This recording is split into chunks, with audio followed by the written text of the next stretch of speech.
Welcome to the Third and Central podcast, the only podcast dedicated solely to the University of Louisville baseball program. This is Matt Sefcovic, and as always, I am joined by Terry Pennington from the Inside Louisville Baseball. Terry, Louisville got back on track this weekend with a big series win over California, who, if you look at the record, they're not going to, stand out the page. Nobody's really going to turn their head and be like, that's a really good team. But if you look at what they've done right before this week, that was a hot team. California had just swept Stanford. So coming into Louisville, I was, getting a little more nervous as the weekend approached. A couple weeks out, I was like, this is going to be a good weekend. I think it's going to be a weekend that we can definitely win. We're at home. Stanford's traveling across the country. California's traveling across the country. And then they sweep Stanford, and it's like, okay, maybe we're dealing with a little different baseball team.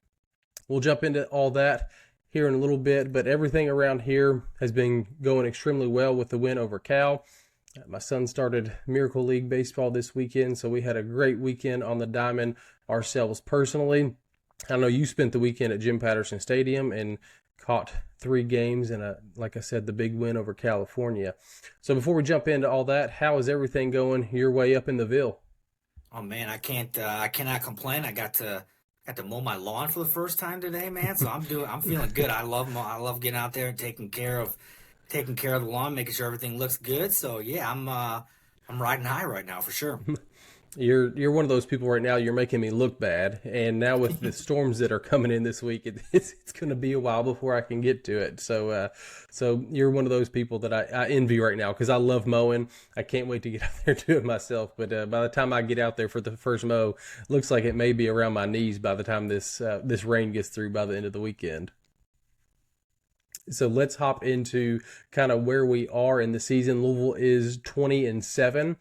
After beating California this weekend, taking the series 2-1, 5-4 in conference.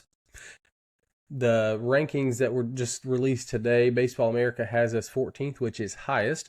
D1 was 18, was unchanged. That's where they were last week as well. The coaches poll, they were also 18. And Perfect Game, I thought was odd, did not have us ranked this week. So I thought that was a little bit strange myself. ACC, we're 7th out of 16 teams. I mean, you look up and down that league, and it's a gauntlet. It's brutal. I think 7th in the league is probably going to get you a high 2 seed this year. I mean, this is, that if you're 7th in the ACC or 7th in the SEC, the 2 top conferences, you're playing good baseball. So I couldn't be happier with where we are at this point in the season, minus just a couple of hiccups, but it's baseball. That's part of it, like we've talked about. RPI sits at 43. Continues to rise week after week. So we are seeing kind of the metrics follow the play that we're seeing on the field. So kind of put all that, tie that up in a bow. What do you think? How do we sit right now? Where do you kind of think we should be ranked? I think where D1 has us, I think 18th, somewhere around 18, 20 is probably the most accurate from my standpoint from what I've seen so far this season. Yeah, the 14 caught me a little off guard. I thought that was probably a little high in the one poll. I mean, just off a 2-2 week. I mean, it wasn't a bad week, but it wasn't a 4-0 week. And so that one, I was a little surprised to see the rise like that. But an unchanged ranking at 18 in the D1 poll, which again, I think I've made mention on here before. That's pretty much just what I go by. There's almost too many to keep track of once you start getting all these different entities and websites and Twitter accounts that are putting rankings out. It can put your head in a bit of a spin there for a minute if you're trying to keep track of all of them. But 18 seems right to me. I mean, you win the weekend. Obviously Tuesday wasn't great. I'm sure everybody would own that for sure. But I mean, an emphasis in college baseball for sure on weekend series, and Louisville won the weekend. And I mean, sitting in 7th, when you said that, I was thinking, just last night, for the first time, I hadn't really looked at the standings. We'd only played a couple series, and so I hadn't really done too much kind of, trying to look up and down at the standings, but I I looked at them last night from a standpoint of, okay, these would be the first matchups in the ACC tournament. These would be day 2 matchups, and just kind of trying to look at it like that. And I'm just like, oh man, this thing is going to be brutal. In Durham, come late May, it is going to be a gauntlet for whoever. Even if you get even if you are one of the top 4 seeds and you get a bye all the way to the quarters, I mean, still trying to win 3 games in a row against that level of competition. But if you're in that bottom 8 and you've got to play, win, 4 or 5 games, whatever your number's going to end up being, it's going to be a tough road, because those standings are brutal when you look at where some really good teams are. And again, it's just a third of the way through, right? So no reason to get too concerned about it. But, if you don't like where you're at for some different teams around the conference, but the boys are playing well. They're trending in the right direction. Again, I've said it before on here. I'll continue to say it probably all year. The bats are hot.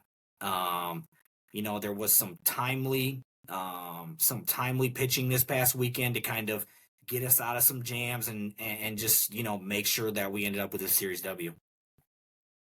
And I think one of the big things to me when you kind of start looking at roster and things like that is you've got to take care of business at Jim Patterson Stadium. And so far we've done that. You kind of look at the schedule, you look at North Carolina, who we obviously won that series, the top 6 team in the country at that point in time. We took care of business against them. Then you beat Cal at home. You slip up on the road against Virginia Tech. Again, that's a road series. That's one of the ones that you want to win. Obviously, you want to win all of them. That's the goal. But if you lose one on the road, that's okay. Make up for it and come back home and win the series, which is what we did. So let's talk about that Virginia Tech series. And you were down there. You got to experience it firsthand. Louisville, lost 5-4 on Friday night, and this was a couple weeks ago. So we'll kind of breeze through this. Then they won Saturday 12-8, and then bounced back Sunday and lost that game 11-4. So I think a lot of people were down after that series. I thought having a rubber game on Sunday, I was excited that we got to that point, because that if you get to split the first 2 and give yourself an opportunity to win on Sunday. We've talked about having Peter Michael on Sunday. That's a recipe for success that we've seen most of the year. But after you see what Virginia Tech did the following weekend, go down to Winston-Salem and sweep a really, really good Wake Forest team at their place, that I don't feel near as bad about the Virginia Tech series loss now that I've seen what they did at Wake Forest. I know you were excited about going down there just to kind of take in Virginia Tech and Blacksburg itself as a whole. So just kind of walk us through how that was for you and maybe your kind of key takeaways from that series down in Blacksburg.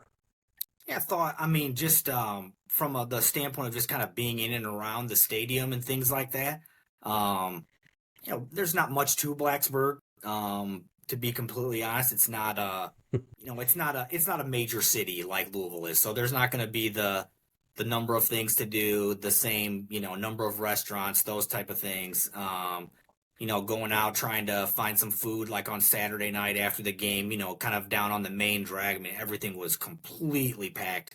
So I'm sure that's a good time out there for the college students and things like that. It looked like that was probably, they probably have some good weekend fun down on that main drag there. But as far as the stadium and everything goes, it was beautiful inside for sure. Obviously, a kind of a newer ballpark, definitely new turf, and we saw, we were able to take advantage of that a little bit for sure at some different times. And so, the way they've kind of, integrated like all the stone that they use on all the buildings into the ballpark and some different things like that. It was pretty cool, and I enjoyed being there. It's not going to make my top 5 of ACC ballparks I've been to or anything like that, but I did enjoy it from the standpoint of, the weather for the most part was pretty good, and so I can't do too much complaining. But as far as the baseball goes, Friday was a tough one for sure. One that you probably, felt like, I don't know if I maybe necessarily feel comfortable saying you should win this game or you should have won or something like that, but it was there for the taking, we'll say. And we had our opportunities there, especially at the end. Made a really good run late at trying to, get it across the finish line. Just weren't quite able to get it there. Saturday, a great bounce back, and this team has shown this year that it does a really good job bouncing back after losses. And so, I thought Saturday was super encouraging. And again, Sunday, as you had mentioned, look, when Peter Michael's going out to the mound on a Sunday, if you're coming off a loss or if you're looking for a series W, however, whatever it may be, you feel like you probably have the upper hand there, right? And, baseball happened that day, and it just wasn't his day, and it wasn't a lot of guys' days, unfortunately, whether it be on the mound or in the batter's box, and that one ended in a series loss. And again, that's going to happen on the road. And like you mentioned, I mean, that Virginia Tech team, I mean, they have no problem finding bats to come in there. It doesn't matter what year it is. Those boys can hit in Blacksburg. And they showed the ability this past weekend. I watched the game on Sunday afternoon against Wake Forest. They can hit. They'll take it on the road. It doesn't matter. I think somebody had them ranked for sure this week. I saw it kind of snuck in the bottom of somebody's poll. I'm not sure which one it was, but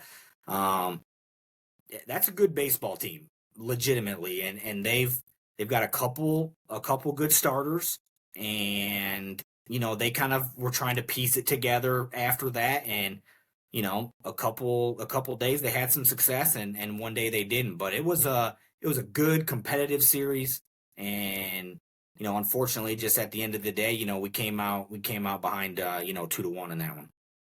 Yeah, like you said, I saw a lot of things that I think we can build on, but at the end of the day, that's just a good quality ACC team on the road. I mean, sometimes you just get beat. Like that's part of it. I know fans are frustrated at times and they all want to win every game. I get it. But, sometimes you just tip your hat and you run into a buzzsaw. And I think Virginia Tech right now is playing very, very good baseball. I mean, they like I said, they swept Wake. They beat Louisville 2-1 last weekend. I mean, they're piling up some really high quality wins. They, like you said, they were ranked this week. I think it was 25th. I don't remember which poll it was, but they were 24th or 25th in one of the polls. So they're starting to get a little bit of love nationally. So those losses are not going to hurt Louisville come into the season. I mean, that those two losses, those aren't really going to impact us whatsoever. But then we turn the page over to our midweek against Cincinnati, and that was a tough one. They, Cards went up to Ohio for a road game and got beat 12-2. I wasn't there, Terry. I know you made the road trip up there like you always do. I like to watch the game and kind of time it up with Sean Moth like we've talked about before, because I'd rather listen to him 9 times out of 10 than the guys on TV. Sean's hilarious to me. I love his commentary, and being there, he said they just kind of looked a little flat, maybe defeated. Body language wasn't great. So they scored 2 runs in the top of the first inning. You're like, okay, this, we're getting off on the right foot. Lost the series over the weekend, but we're back on the road again on Tuesday. We're going to battle back and, kind of rebound from that quickly. Scored 2 runs, and then that was it for the rest of the game. They got beat 12-2. I think they had 5 hits, and 3 of them came in the first inning. So after the first, wasn't a whole lot of action after that, but just a tough one. They made 3 errors on the game, so just kind of a tough midweek game. You're going to have those sometimes, but you just hate to see it after a series loss, and because you never know how the team is going to rebound. You lose a weekend, then you lose a midweek, and you don't want that to continue to just mount up. So tough Tuesday loss, but at that point in time, you see how they rebound afterward. Now that we won the series at Cal, but that was a tough one on Tuesday. I'm not going to lie to you. It was miserable.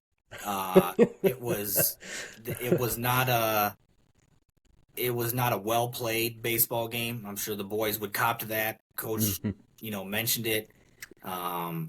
You referenced the errors again, off to an early lead, like you said. And yeah, you're thinking, okay, we found the mojo again. It's back. And as quickly as you thought it was back, it was gone. And then it started raining, and then the wind kicked up, and then it kept getting colder as night came, and it kept raining, and it just turned into just a rough night.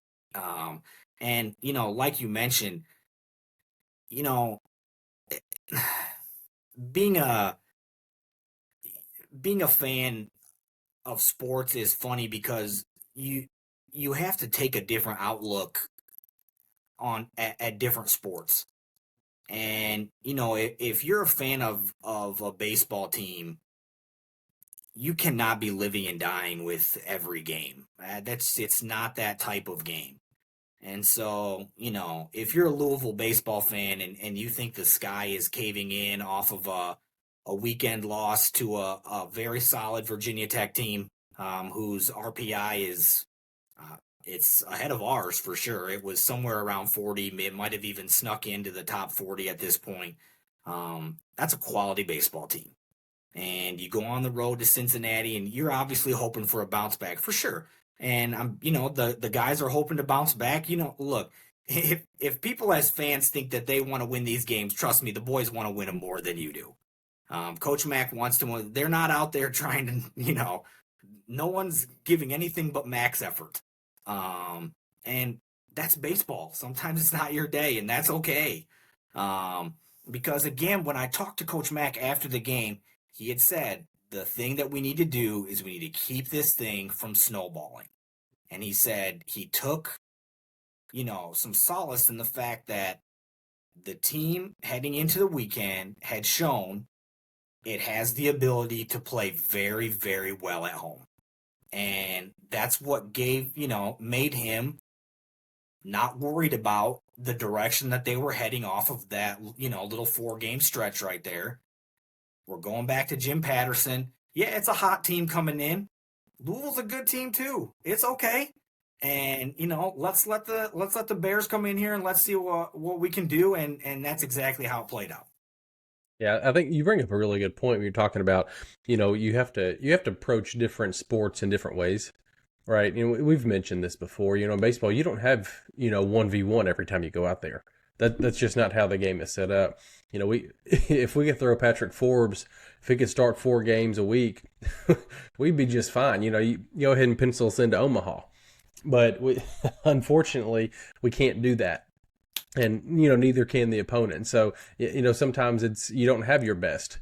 That's just part of it. And a lot of times on midweeks too, you're wanting to get some of these younger guys some additional reps. Like that's part of what they're there for. So, I think we got to pump the brakes a little bit sometimes, especially in a situation like this when you've got your next 2 conference series are both at home. You've got Cal and Boston College at home.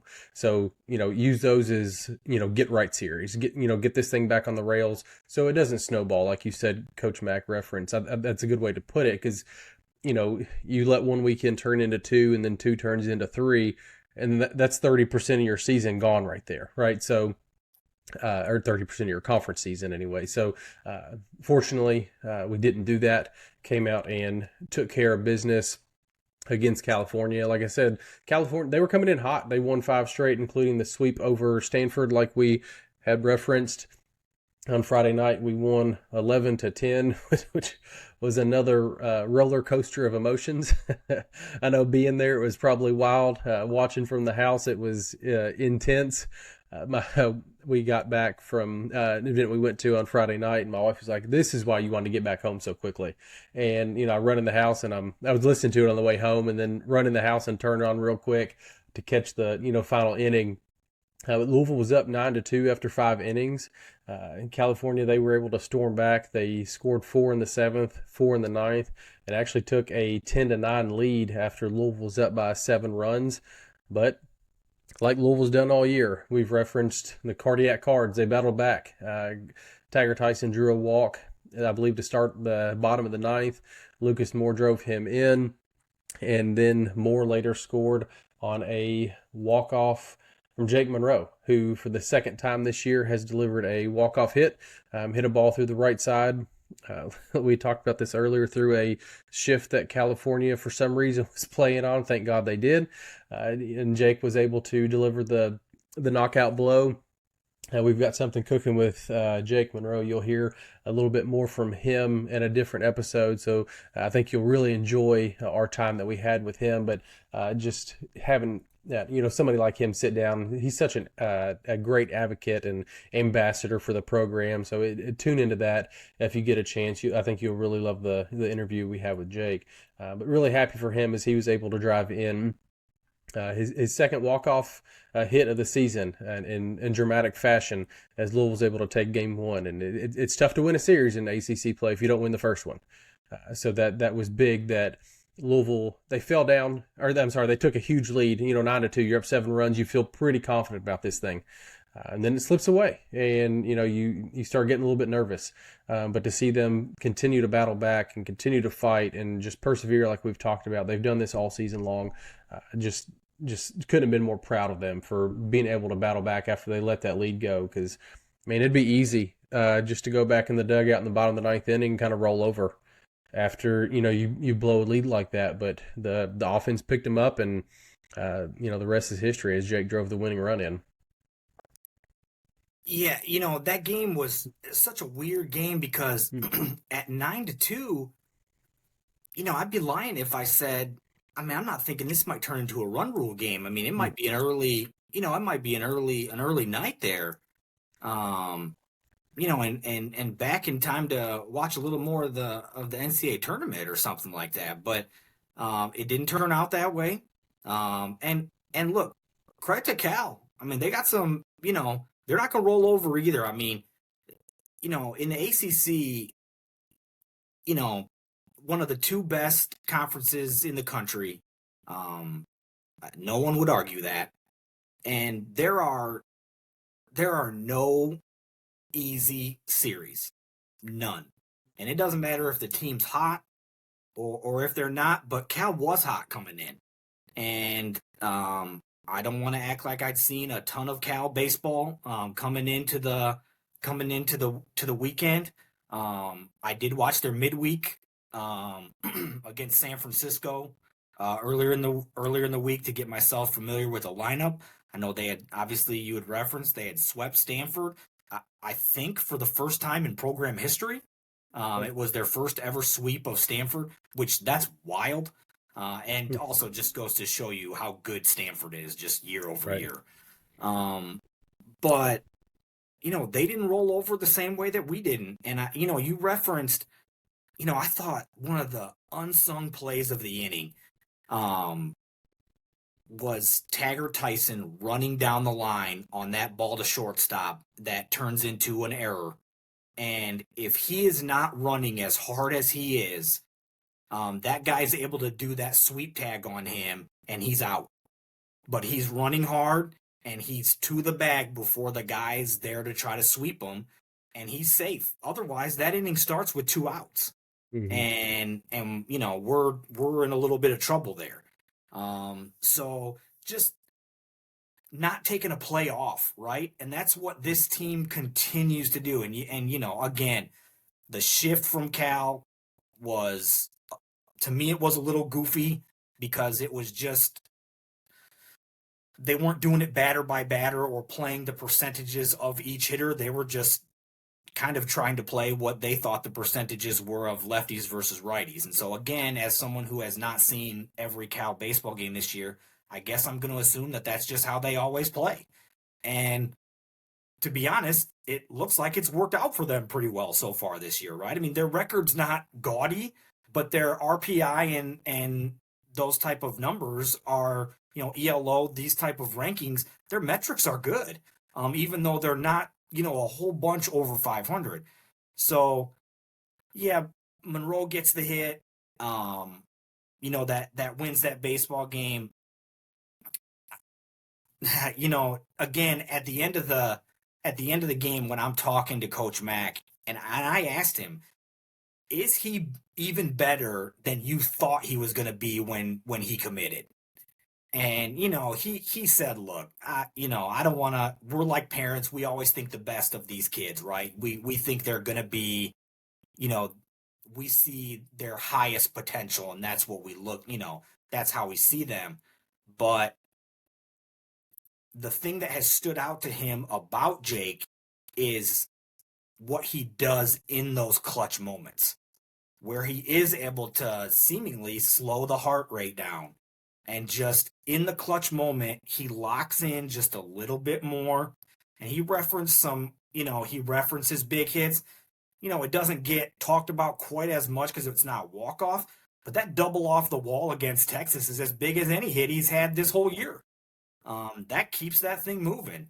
And then, obviously he's got the other two walk-offs, and it was fun. It's always fun to, let the boys sprint out of the dugout and party and have a good time. And so just a great win. Again, great to see this team just continue to fight and not give up. And it's always good to start a Friday night with a win for sure. No, and one thing you referenced in talking about Tiger Tyson, I think I said he drew a walk. I remember he served me incorrectly. You were right. He hit that ground ball and ran it out.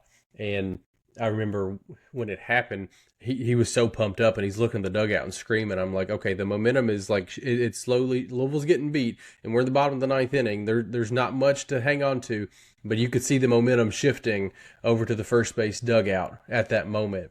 And it was all based on hustle from him just running down the line. I mean, you hit a ground ball, you're like, oh shoot, bottom of the last inning, run this thing out, they're gonna throw me out. No, I mean he ran like his ass was on fire, and that's what this team does. They just never quit. I know we keep talking about that, but it's the identity of who this team is, and I think that's why we're in the position where we are right now, and we've been able to win 20 baseball games early in the season. So it was really good to see that reward pay off for Tiger, because I mean we all know, I mean, Tiger's not the fastest guy on the team, but he at that moment in time, he did everything he possibly could, and he got to base safely, and it proved to be a huge win for a huge run for a game on Friday night. So without that hustle that we saw from him, we may be having a different conversation right now. So I think that's just the identity of the team that we're dealing with this year. So then we fast forward to Saturday. It was back and forth. Louisville took the lead, I think. After the fifth inning, they were up 10-7, and Cal scored the final 7 runs, ended up winning that thing 14-10 to even the series. They got beat, obviously, but scored a bunch of runs, gave up a bunch of runs, but there were some exciting things that happened. Lucas Moore hit a home run, so it was good to see that. I always love to see guys like Lucas flex their muscles a little bit. Teg Davis hit 2 more. So he in first guy on the team this year to enter the double-digit home run. So he's leading in that category. He's got 10 on the season. So we saw some good things. Offense. Anytime you put up 10 runs, anytime you put up double-digit runs in a conference game, the offense is doing their thing. Like we've talked about that's never been a question. It's not going to be a question this year with this team. So they hit the baseball. I think we hit 4 home runs. I think Eddie hit one also on Saturday, if I remember correctly. So we're able to tag the ball a little bit, but Stanford or California, they had 15 hits on the day, and 4 of those were home runs, and it was just it was a rough bottom third of that game, I guess, the 6th to the 9th inning. It was a tough go at it, but again, it's ACC baseball. You're going to run into teams like that because anytime you line up against a good quality opponent, they're going to hit the baseball too. You've talked about this before. They're trying to hit the ball as much as we're trying to get them out, right? So It just happens sometimes, and on Saturday, Louisville's on the wrong end of the deal, so forced a rubber match on Sunday, which we'll cover here in just a few minutes. But just kind of thoughts on the Saturday afternoon loss to the Cal 14-10. Yeah, I mean, it's a little, this team has been so good those last 3 innings most of the year with, able to, either make comebacks or, you feel pretty good about some of the guys in the back end of that bullpen and their ability to get guys out. But like you just referenced, I mean, the guys in the other dugout are Division I athletes too, right? And so they're there for a reason. And much like you're not able to, at least I don't think you should live and die with every, if you're going to be a fan, living and dying with every win or loss. I mean, I don't think you should do that either with, a pitching performance or things like that. I mean, these kids are not professionals. Some of them are 18, 19, 20 years old. They have tests going on throughout the week. They have other things going on throughout their life. They're not professional athletes, and they're not getting paid like professional athletes. Trust me when I tell you, they're giving it everything they have out there, trying to win the baseball game. And if you're a pitcher, get guys out. If you're a hitter, get on base. I will say that that home run you referenced, he did have the 2 on the day from Take. That one he hit off the scoreboard. I mean, I felt like could have gone through the scoreboard. He hit that ball so hard. I mean, that thing was a rocket. An absolute bullet off the scoreboard. That was fun to see from him. It just catches you off guard sometimes when the back 3 innings or so don't really go your way, when you're used to kind of that being the time, that you shine throughout the year so far. But that just wasn't our day right there. And you look to flip to Sunday. And again, when you know that Peter Michael's coming behind on Sunday, you feel like you're going to be in a good spot. I mean, especially against, coming into the weekend, Cal's on a TBD, right, of who's going to be the starter. We'll see if we can piece it together. And, you have to give them credit to, the dude who threw the last, 5+ innings for them was lights out on Saturday. He was outstanding.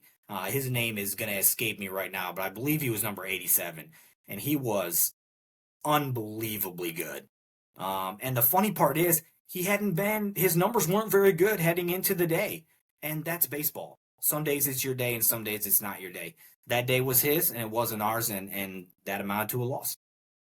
Yeah, and I think what really Saturday I kind of learned about the team through like how I felt about the team. We get to those later innings and we're behind, and the hole gets a little bit bigger in the 9th inning when California, they hit 2 home runs in the top of the 9th to extend the lead out to 14-10. But I was like, we're still not out of this thing. Right? Like, we're down 4 runs going to the bottom of the 9th inning. And I was like, man, like, we can still battle back and win this. Like, that's just who we've been this season. So I was like, it kind of taught me, like, a little bit about the team just based on how I was approaching. We had 3 outs left, and I'm like, we're still in this. Like, yeah, it's a 4-run deficit, but we've been here before. And we've climbed out of this hole before. And we climbed out of a hole last night. So, why can't we do it again here? So that was kind of my just mindset going through that final inning. Obviously, it didn't come to fruition, but just the fact that that's how I felt about, we had 3 outs left. I'm like, yeah, we're still okay. Like, and I know the team probably felt that way at that point in time too. They weren't about to just lay over. So I think I learned a lot about the team just based on my emotions and how I felt, because they've been there before and they've done it, and they've done it multiple times. So I just really felt like they have the chance, and they're never going to be out of a game this season, which is probably a really good feeling for Coach McDonald when you've got that, that late inning heroics and that star power in the late innings, that just to know that your team is never out of the game. And like you said, you mentioned this, when you've got Peter Michael going the next day, which Louisville bounced back and won on Sunday 13-6. A little bit of pitching, a lot of hitting, and that was a really good combination on getaway day to take the series over the Bears. It was a very offensive series, and I felt going into Sunday, I was like, even though we've got Michael on the mound, that's just how the series has played out. I was like, and sometimes you can just feel there's going to be a lot of runs scored. I thought that's how Sunday was going to be. Louisville, like I said, ended up winning 13-6. Michael gave up a few runs, which I was okay with because I was really excited to see his walk number significantly decreased. I think he'd given up 5 or 6 each inning or each outing for his past couple outings. This Sunday, that was down to 1. So he gave a couple more runs, but the control was much better. I was really, really excited to see that from Peter. And I think going forward, if he can continue to pound the zone like that, we're definitely going to see the numbers continue to decrease, which is really good on a Sunday. A couple bullpen guys really stepped up. Tiger hit his first career home run. Eddie hit a bomb. I think I referenced he hit one on Saturday. Zion hit the one on Saturday, if I'm not mistaken, and then Eddie hit the one on Sunday. So it was good to see a couple of those guys get involved as well. And then just a few guys that I want to highlight from the weekend just as a whole, not just on Sunday, but Lucas Moore and Garrett Pike right now are absolutely just seeing the ball. I think they both had 5 hits over the weekend. Lucas had 3 RBIs, 3 stolen bases. Like I referenced earlier, he hit a home run. Pike had 5 hits, 6 RBIs. He hit a home run. I mean, we're just seeing those dudes really, really step up as we jump into conference play, kind of get in the thick of things. When it's a time that we need somebody to step up. We'll talk about Matt Klein, obviously he's kind of sidelined. We saw him on Sunday. He's got the cast on the arm. So we need some dudes to step up. That's kind of where we are right now. So not that, Pike and Moore haven't been playing well, but, we really need some guys to increase their productivity in an absence of a guy like Matt Klein. When your best hitter goes down, next man up mentality. And that's kind of what we've built here in Louisville. And I think we're starting to see some of that from those two guys. Yeah, you had mentioned earlier about Lucas Moore's home run.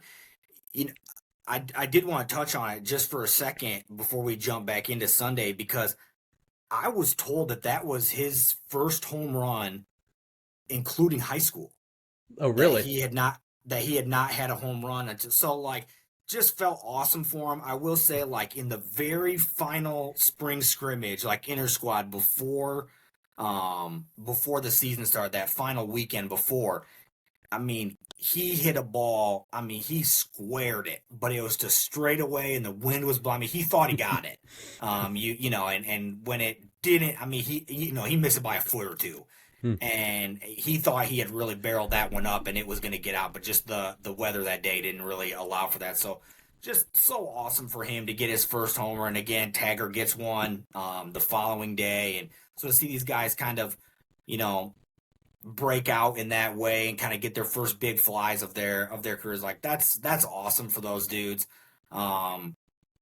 You mentioned Pike, and I had talked to him after the game on Sunday and mentioned, it seems like you're, really settling into this spot, right? And you had mentioned, with Matt being out, yeah, there's, it's not going to be one guy, right? It's not going to be, all right, let's put one guy in here, and this guy's going to replace Matt's productivity.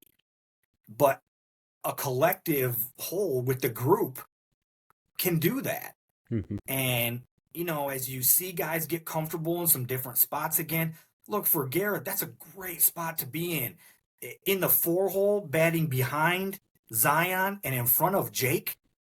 Sign me up for that. That sounds like a great spot to hit. And he's, for the last week or so, as he's starting to get comfortable in that role, I don't want to say he's making it look easy, but kind of. He's gonna see better pitches in that spot than what he's seen before. And so far he's been taking advantage of it. I thought that was pretty awesome. Again, for dealing with the injury to Matt, behind the plate, it was a little rough maybe the first couple games there without him, but the pass ball numbers, the wild pitch numbers, those type of things dropped a little bit the last couple games. So those were kind of good to see. Look, these guys behind the plate are not as experienced. They don't have the reps. They're not used to as many reps with catching velo, catching spin. at the same way that Matt has. And so it is going to be an adjustment. It's not going to be as clean. But these guys will continue to work. They'll continue to improve.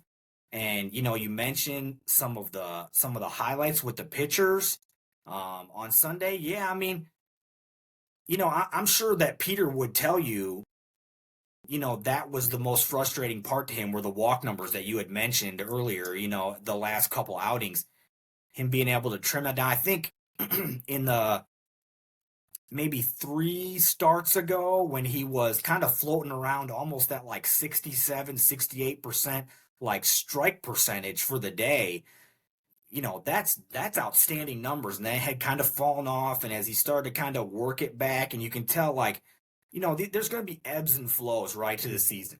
And so like, it was good to see him get back on track, get the boys back on track, and just kind of get them off to a comfortable, good start where you're right in the game, you've got the lead, and able to play from ahead.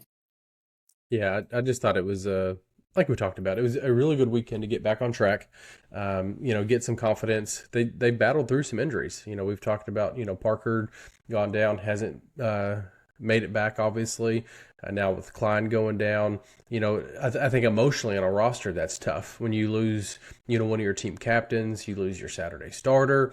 There's a lot of pieces there that you have to replace. That's, Parker, that's a lot of innings that now the bullpen is having to replace. Behind the plate, like you said, it's one of your captains, it's one of your best hitters, it's your starting catcher. I mean, they're emotionally, this team is probably going through a lot just with the loss of a couple of their big time teammates.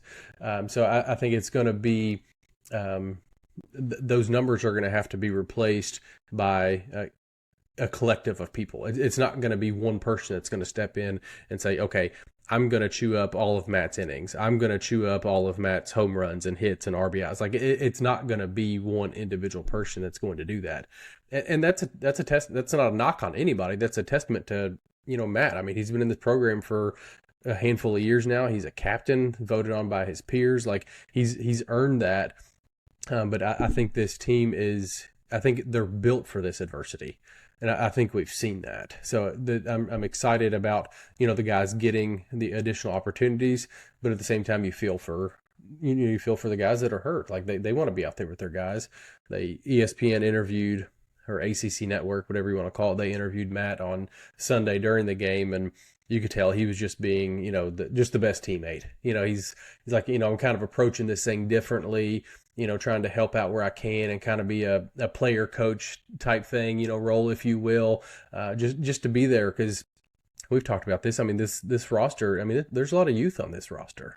So if he can help be there for some of these younger guys and help them battle through some of this adversity, it's a neat role for him to take on. I think it'll play dividends as we progress through the season without him back there and without him in the lineup. So just excited to see him kind of, I hate that he's not there, but embracing that as still an opportunity to help his teammates, and instead of just kind of getting down and sulking and pouting about it, using this an opportunity to help your brothers out. Yeah, sports is funny, right? Because it has such a great way of teaching you life lessons, and Matt's having such a great year. You've referenced it, captain. The kid has worked so hard to get in the position that he's in, and obviously in a kid that's going to play professional baseball, when his career at Louisville is done. And even that day that he's hurt at Virginia Tech, after he, is looked at, they're working on trying to figure out what it is, things like that. He's right back in the dugout. Taggart Tyson, now Matt was DHing that day, and Taggart's behind the plate. He had a great day that day, 4 for 6. He said after the game, Matt was so helpful to him, even that day, the day he's hurt, that, I mean, he's not casted up or anything, but he's got his arm in a sling, and he's, the first one out there cheering for Taggart, helping him, try to figure out some things behind the plate, helping him on some scout with what the pitcher has, some different things that he might not be seeing. I mean, that shows you what kind of dude he is. Not just, I mean, just forget baseball for a second, but just guy. And that's all you need to know about him to know what kind of teammate he is, what kind of guy he is. And so he definitely still has a very vital and important role on this team going forward from that standpoint that, look, sometimes it's a little bit easier to hear something from another player, maybe a guy who's just out, like a Dylan Hoy or somebody like that in there. Someone a little closer in age who's been through it, seen it, done it, than it is to hear it maybe in a different tone or in a different way said to you from a coach, right? So there's still a lot of value that even while hurt and not playing that Matt brings to this team and this roster. And so, again, just a very cerebral kid, very academic, high academic kid. So brings a lot to this team behind the scenes still that I think will really help, especially for some of these catchers, right, as they're kind of trying to figure it out as they go. Yeah, and I think one of the things that we talk about often, and you even hear Coach Mack reference it from time to time, is the label that Louisville gets as being catcher U. And I think obviously Matt has his staple's going to be left here whenever his time comes to end at the University of Louisville. He's added to that long list of catcher U, but now he's able to give back to some of the younger guys. And I think, like you said, just hearing that from a different perspective and from somebody in the dugout that's next to you, I think it adds a little bit of value to it.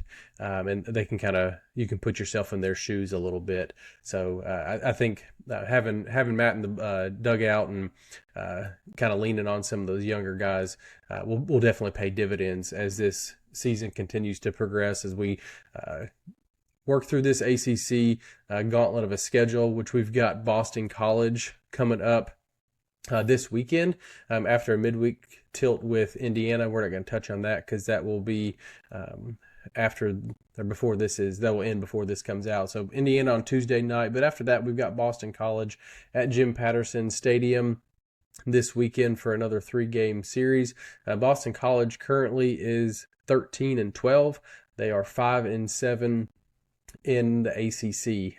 Their series so far, they won the series against Pitt, and surprisingly, they beat Virginia. I know a lot of people have beat Virginia this year, but still, there's a lot of talent on that Virginia roster. So I think if you look at their schedule and look at their results, you may look at Boston College and be like, they're 13-12, their losing record in conference. Well, they beat Virginia, so yeah, you got to take this team serious. Yeah, you mentioned earlier there's no weekends off in the ACC. They lost the series to North Carolina, which is the one common ACC opponent that we have with them so far this year. And then they were swept by Florida State, which nobody's going to beat you down for that, because that's a very, very, very good baseball team down in Tallahassee this year. So I was kind of looking over, kind of like you talked about with Cal. I haven't seen a ton of Boston College this year. Just, they're not a team that I'm going to run and watch often until Louisville plays them, just to kind of see what they've got. But I haven't watched a ton of Boston College this year.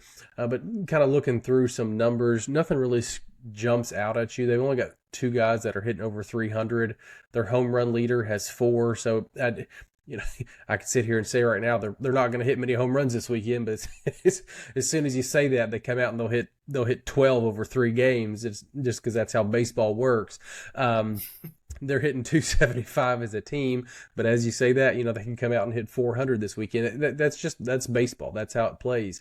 On the mound, they've got a 6.51 team ERA. Their starting rotation has kind of been here, there, everywhere. So at this point in time, we don't know who they're throwing. They may not know who they're throwing until we get to the weekend. So that little bit of that could be up in the air. Their Friday night starter has an ERA over 6. Their Saturday starter from this weekend had an ERA over 6.5. Sunday starter had an ERA over 5. So, I mean, just looking at some of these numbers, I think the offense has the opportunity to put up some high numbers like we saw this past weekend with Cal. So it's a big opportunity offensively, and a big opportunity to win a series just looking on paper. But you got to go out and play the games, right? That's where we are. So I look for Louisville to score a ton of runs. They've been very offensive lately. They've been very offensive in ACC play. The numbers. It seems like they continue to rise as the season goes on, even though the pitching is getting more difficult. I mean, we're still scoring a ton of runs. So I think this weekend will be that opportunity for our offense to be on full display. Yeah, I mean, when you look at Boston College, as you just referenced, there are not, they don't have dudes that just jump off the page at you statistically, really on either side, defensively, offensively, on the mound, you know, whatever you want to look at. They're not going to jump off the page with all American type numbers for guys on this roster. That does not mean they're not capable of coming in here and winning baseball games. And, the way college baseball is played, it's as if sometimes I feel like people struggle a little bit to take stock of, you might look at just like, oh, well, this is just happening here at Louisville in a vacuum in terms of like the number of runs given up or the number of runs scored, things like that, whether it be for us or against us. College baseball as a whole is just like the offenses are just insane, which makes if you have a dominant pitcher, it's such an advantage to just kind of feel like we have this guy or we have, maybe if you have two, Florida State's got a couple, there are some different places that have, almost multiple aces, and that's why they're, slotted where they're slotted in some national rankings. But for this coming weekend, for me, when I look at it, I'm more focused on not what Boston College is doing or what they bring, but what are we doing and what are we doing to get better? And let's be, up front here. This team needs to clean it up a little bit defensively right now. It's been a little dicey for the last 2-3 weeks. It's been a little uncharacteristic. At the beginning of the year, a lot of the errors were just kind of goofy. They were, maybe a missed, maybe a pickoff error, or, maybe you mishandled a bunt or something like that. And, those are just almost kind of one-offs, you feel like, and it's not really something that concerns you in any way. But there's been a few more the last few weeks, and it's not necessarily like concerning, but it needs to improve to continue to win games and win series. And so I would find that Louisville needs to just focus on what they can control this weekend, and that's continue to stay on time, hitting the baseball. It hasn't been a problem all year. Continue with that same approach. Boston College is going to give them opportunities. And so you just have to take advantage of those opportunities. And as far as pitching goes, throw first pitch strikes. We really talked about it multiple weeks on here at the beginning of the season, and we've gotten away from it a little bit at some different points during this year, especially over the last maybe 2-3 weeks. And there's been some times that it's been a little bit of a struggle to come out and throw first pitch strikes and get ahead. And when you fall behind, then you start, maybe you're overthrow, maybe you try to get outside yourself, and you're trying to do things that are not, I don't want to say in your skill set, but that just, all of a sudden, okay, well, I'm not able to throw my fastball here. I'm not able to throw my curveball here because I need to make sure I get back on schedule or things like that. The pitch calling gets a little bit different when you fall behind. And so let's throw first pitch strikes. And as far as defensively, no one's asking for any spectacular plays. Garrett Pike's going to make a spectacular play every weekend anyway, so you already know he's got one somewhere. He's going to make a sliding catch, he's going to make a throw, something like that. Alisea is going to take away a hit at some point, things like that. You know what I'm saying? Those type of things are going to happen. But just make the plays you are supposed to make. That's all. And if Louisville does those things, this is going to be a really good weekend at Jim Patterson Stadium, potentially minus the weather. Yeah, that's going to be one thing to keep an eye on, because they're talking about, this region getting 7 to 11 or 12 inches of rain from Thursday through the weekend. So we got to find a way to get these games in one way or another. But I think you're spot on. We talked about first pitch strikes going into the season a lot. And like you said, they've gotten away from that. And I think that's part of the reason the ERA right now is 5.35, I think, last I looked at it, which is just outside of 100th team ERA in the country. So got to get that number down, and not allowing walks is a good way. That's a really good start for that. But I think this is there's a big potential that lies ahead of this Louisville baseball team this weekend against Boston College to go out and win a couple baseball games. One thing I was looking at, and Boston College a few years ago had a pretty good baseball team. I think they finished third in the Atlantic. Mike Gambino was the coach there, and if I'm not mistaken, the AD from Boston College took the AD position at Penn State and took Gambino with him. But it kind of seemed like Boston College was starting to get on a roll in baseball and kind of was buying into it a little bit. And I think they'd done some upgrades, or maybe done something to the facilities up there. I could be wrong, but I thought they were making some type of an investment up there. And then he bolted for Penn State with his boss. But I think they've kind of fallen back behind a little bit. That's a tough place to coach and play baseball. You think it's hard to get guys to this area of the country because it's cold here in February. Try recruiting somebody up to Boston in February to play college baseball. So they're kind of behind the 8 ball before the season even gets started. But nonetheless, that just provides a big opportunity for this Louisville baseball team to like we said last time, just stack some wins. That's all. You got to win the home series. That's the name of the game in conference play right now. Is just win your home series, take care of business, and try to steal some on the road when you can. So that's what we got this weekend ahead. Then we'll be back next week as we kind of recap what happened this week with Indiana and this weekend with Boston College, and preview the following weekend with North Carolina State. And on top of that, we got a big game next Tuesday, right? We first of 2 with the in-state rivals, Kentucky, who finally won a couple SEC games over the weekend down at Texas A&M. I do want to touch on that real quick. Did you see the exchange between Kentucky's coach, Coach Mingione, and then Michael Early, the head coach of Texas A&M down there? That if you haven't seen that, that's good stuff. Get on Twitter and try to find that. They were arguing and had to not be separated, but kind of pushed back to their dugouts.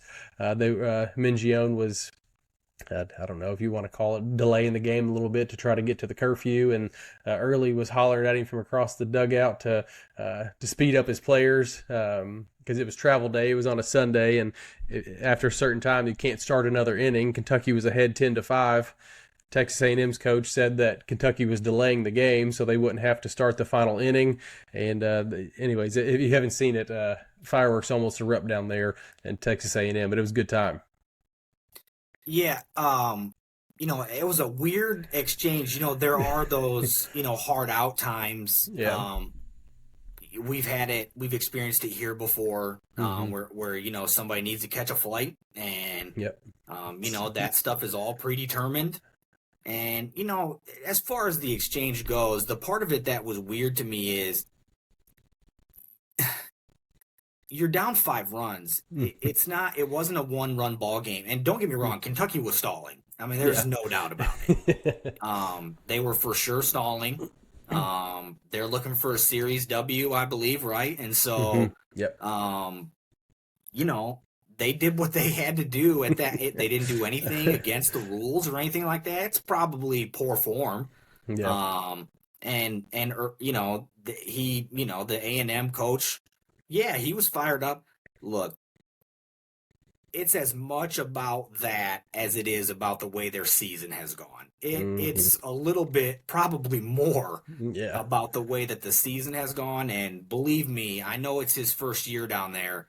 But when you start the year with the number one team in the country and you are trending towards not playing postseason baseball, you probably begin to feel a little bit worried about your job status at the end of the year.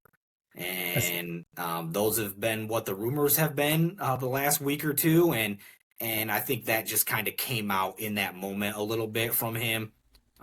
Yeah, he didn't like it. Yeah, probably poor form from UK, but nothing against the rules or anything like that. And again, a 5-run lead. It wasn't a 1-run ball game where you're hoping to get another run. I thought it was a little overblown for sure from A&M, but I mean, yeah, you could understand. I'd be mad too, for sure, if I was him. But at the same time, I thought there was a little bit more at play in his emotions than just what was happening right in front of him. Yeah, and you mentioned it's happened here in Louisville. If I'm not mistaken, we had to hop on a plane down in Wake Forest a couple years ago, correct? It was on Sunday. We had split the Friday and Saturday game, and we were kind of stumbling, if I remember correctly, going into that series. So it was a big series for us. We really needed to pick up a quality win on the road. And that we went to extra innings, if I'm not mistaken, kind of got snake bit by the hard and fast curfew or cutoff time. They had to get out of the stadium. So we didn't get to finish the game and end up tying that game against Wake Forest because it was tied at the time that the inning couldn't start. So, but yeah, I think the Texas A&M thing, like you said, they're 13-14 right now, and their only win in conference play this year was this weekend against Kentucky. They won 1 of 3. So I think there's a little bit more frustration about the season than just that one moment, like you said. So, but nonetheless, Louisville's got a big game against Kentucky next Tuesday night, Jim Patterson Stadium. Kentucky's, they've kind of stumbled a little bit in conference play, but that's always a big one. That's one we've got circled on the schedule. That's one Coach Mack has, he's really dominated that series since he's been here. Kentucky got us last year. Obviously, they had a good team. Went to Omaha. So one of the best team they've ever had. So we'll try to get this thing back on track. But before then, we got Indiana Tuesday night, and then we got Boston College on Friday, Saturday, and Sunday here at Jim Patterson Stadium. Keep an eye on the weather. If we have a chance to get out there, go support the boys. I know the attendance seems to be increasing a little bit as weather seems to get a little bit nicer. Basketball's over with now on the men's side and the women's side, so not as much going on the athletics front here for university. So if you get a chance, the weather looks good, hop down to Jim Patterson Stadium, even if it's just to catch a couple of innings and cheer on the guys. I think there's not a bad seat in that place. You can go out on the berm. You can go down the left field baseline and stand. You can go down the right field baseline and stand. You can get right up on the bullpen and kind of see the guys warming up. Take your kids out there. You really get up close and personal probably there more so than you do at most venues for the University of Louisville, just because it's such a smaller, intimate facility. And Bark at the Park again on Sunday. So if you want to bring your, I know the weather looks pretty dicey for the weekend, but if you would like to give your dog a quick bath, you have an opportunity potentially on Sunday. So we definitely brought the dog out there on Sunday. So it was a good watch the first 6 of this one from the Bermanstead. But yeah, plenty of good sight lines in that same, like you said, there's not a bad place to see the game in there. And so, yeah, like you said, the attendance, a few different times I've heard some people say, hey, this is, this is a pretty good crowd for this time or that, so I know there's been a lot going on with, college basketball winding down. There's been tournaments going on, and the high school basketball tournaments have been going and things like that. And high school baseball is starting up and softball. So, all those different things going on, but the attendance has seemed to be a little bit better, at least as far as the season has gone so far. Yeah, and as we've always said, winning cures everything, right? You win and you get that little number next to your name, Louisville. People are going to start showing up. So keep stacking some wins, and the fans are going to continue to support. That's what they do. I've been at games, in the past where there's been 6,000 or 7,000 people at Jim Patterson Stadium, and it's just an unreal feeling. So hopefully we can get back there in the postseason. But to get there, we got to continue stacking some wins starting here this weekend against Boston College. So, Terry, I know you will be out there. You're making the trek up to Bloomington on Tuesday. So, safe travels up there, safe travels back home. And hopefully you can bring a win back and then continue that momentum in this weekend against Boston College. So we'll be back next week to kind of recap all these things and talk about the week that lies ahead. In the meantime, give us a shout out. Follow us on Twitter. Wherever you're listening to the podcast, give us a like, thumbs up, share, all that good stuff. I'll tell you every time, Terry's one of the best about, or the one that posts the post-game press conferences with the coaches and players. So give him a follow. Does a terrific job over there. Terry, tell them where they can find all your content that you post after the games. Yeah, if you want to, I think Matt and I do it, as best we can, especially during games, to try to kind of live tweets. I'm not going play by play or anything like that, but I mean, if, I'll try to give an update at the end of every half inning or so. And, try to, after a W, grab a player, grab coach, and even after a loss, talk to Coach Mack for a few minutes. And you can find everything at InsideVille BSB on Twitter. You can, if you want, to watch the videos and things. It's I do post them right there on my Twitter, and it'll link everything to you. But it's Inside Louisville Baseball on YouTube. And yeah, I mean, that's, we're doing the best we can to provide everybody with some good content. I'm excited. Again, high school baseball, man, I'm pumped up. I got to see the Trinity boys again last week. I saw St. X Liberty from up in Ohio came down with their ace Parker Van Engelhoven came down and was, man, that dude is a stud, man. So you love to see a junior in high school that's already committed, topping out at 93 on the mound. So he's got all the stuff, and he was able to, I talked to him after the game. I just want to reference real quick.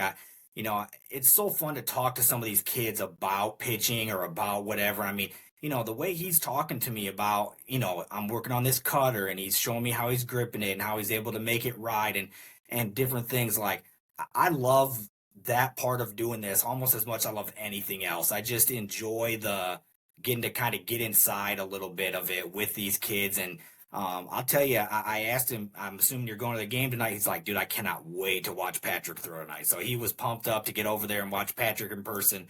And he dazzled for him. Patrick was on fire on Friday night. So no, man, just appreciate everybody that follows along, follows the content, and obviously anybody that listens to the podcast, feel free. Obviously, we're on YouTube as well with the State of Louisville. So if you want to, take a look at our pretty faces, we're there as well. Yeah, and one other thing I do want, we've referenced it a little bit. We're gonna have 2 episodes. We'll have the interview with Jake Monroe coming out as well.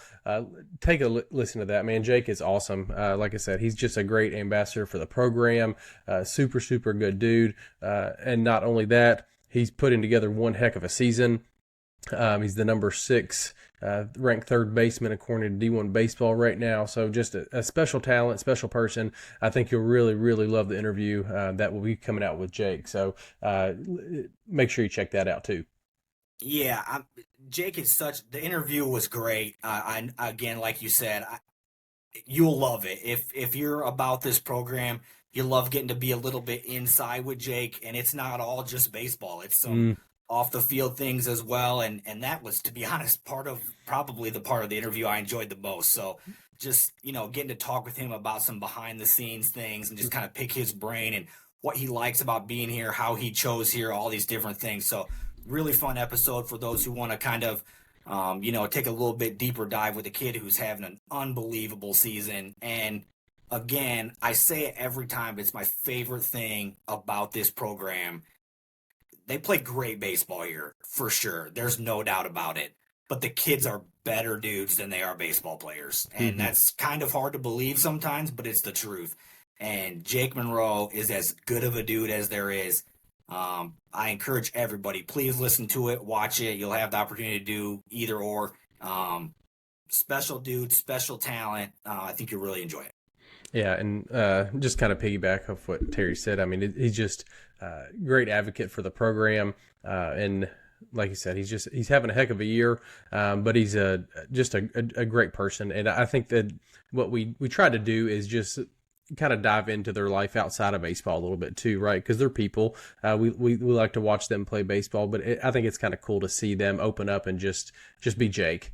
And, instead of being, Jake, the University of Louisville baseball player. So pretty cool episode that'll be hitting Apple, YouTube, Spotify, all that good stuff soon. So check us out wherever you can find us, like us, share us, all that good stuff. But in the meantime, in the words of Sean Moth, we will see you at the ballpark.